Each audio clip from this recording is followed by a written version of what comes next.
Hello, everyone. This is Afua. I've been boring. I stay boring. I'm still boring. And welcome to my YouTube channel. If you've been with me since the beginning, which is like 4 weeks ago, thank you for your loyalty. If you're brand new, welcome.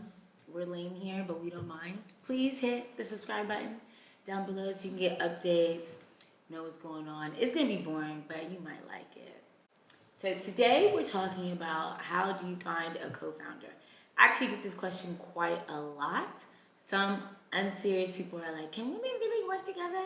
Obviously that's trash. My partner is another young woman and we have a fantastic relationship. So I'm going to share some thoughts that I have about how to find a good business partner or co-founder. Now, let's be real. Finding a good co-founder is kind of like finding a husband.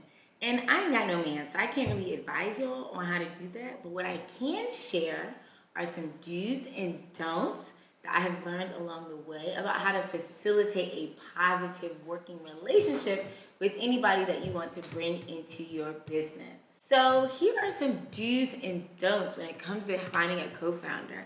I think one of the don'ts is don't automatically choose your best friend. Like having a co-founder or business partner means you're gonna have some really tough decisions to make together. You're gonna have some tough conversations.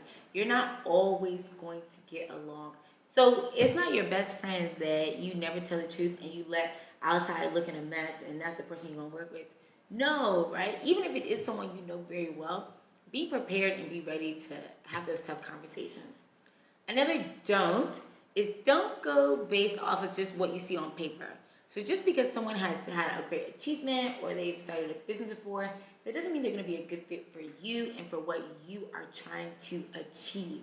So you definitely just want to do a bit more investigation and really dig deep to figure out if you and the other person are going to be a good match. Another don't is, like don't rush into things. Just like any good relationship, it takes time to develop. So don't automatically see some person tell them your idea and bam, think that you guys have to be business partners. No, I don't think it has to work like that. Right? I just gave you a bunch of don'ts on not, how you shouldn't go and find a co-founder, but there are some do's. I think the most important thing is you have to have a good understanding of who you are as a person and about your skill set. So there are some things that I'm good at and there are some things that Yasmin is really great at. And they're not the same things because you want the other person to bring value to the relationship and bring value to the business. And you want to try and fill as many gaps as possible. So have a good understanding of your skills so that when you go out there looking for someone to work with you, you know these are the areas that you need to fill or these are the gaps that you're looking for someone to help complete when you're looking at a well-rounded team. Another do is, I know I told you don't rush, but a do is take your time and really see if the person is into it. Starting a business can be something that takes 5 years, 10 years, 15 years, 20 years. So you don't want one conversation to automatically mean that you have to work with someone. So do take your time. If possible, give them a project, give them something to work on, start to work on something like small by small so that you're able to see if you get along with the person. But, take your time to really get to know the person and see if your personalities actually match. There's something called a vesting schedule. And what that means is that you don't automatically come into a business and automatically have an ownership stake. No. What it means is that over a period of time, most people use 4 years, you gradually earn your ownership. So say someone comes into the business today, they'll only maybe get, let's say, 25%.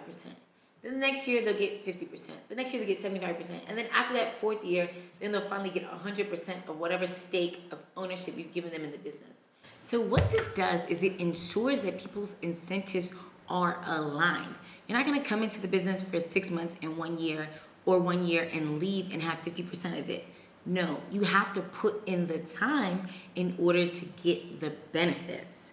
And that's what a vesting schedule can help you do. Overall, I can't imagine running a business by myself. I'm so grateful to have a partner, but it definitely is something you want to invest your time in, finding the right person, figuring out if you match. Can you keep it real with them? Does this person want to build the type of business that you want to build? So don't rush it. Take your time and really explore different options. Please, guys, let me know. Do you have a co-founder? How has your relationship been? Are you looking for a co-founder? What are some of the struggles that you've found? Let me know in the comments so we can keep the conversation going.